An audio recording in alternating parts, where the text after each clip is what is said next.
Nero kamano kuom keto Ramogi TV kaendi kodhi mbele ni jagore migao mar arita Dr. Raymond Omolo oyango ni omedo keto kenge mag neno ni oganda Luo obedo kod riwruok kamoting'o loso gi jodongo kaka jorieko manyalo riwo wi oganda. E twak ne gi Ramogi TV, Omolo bende ojiwo jotelo mondo were kod timbe manyalo pogo oganda kendo kwedo timbe mahundu e kind oganda kokalo e chiwo sir ne rowere. E wachwa mathurwa ker mar Luo ncha lemo jaduong' Odungi Randa. Anda sebedo kago mbaka gi jodongo mang'eny, ok Odungi Randa kende.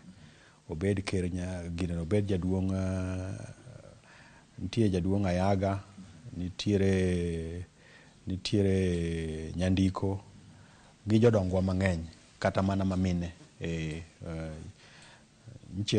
kinde moko higa mokalo chane wadhi iko chi ker mane wan godo chien kacha, not Riaga but Koyo Pien.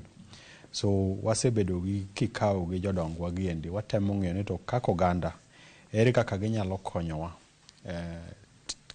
nyayo kwe e thurwa kaeto gi wechewa mag dongruok mondo jotendwa bende obed ni wanyalo dhir jodongo mondo nikech jodongo iwacho ga ni kama jodongo nitie weche ok kethre.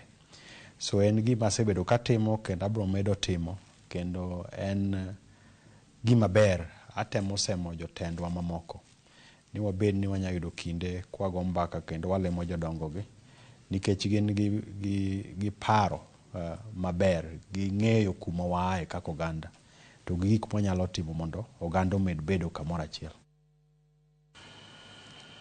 Mbaka no yo matut bro biro saa 3 gi George Bati kod jatend arita kwe Dr. Raymond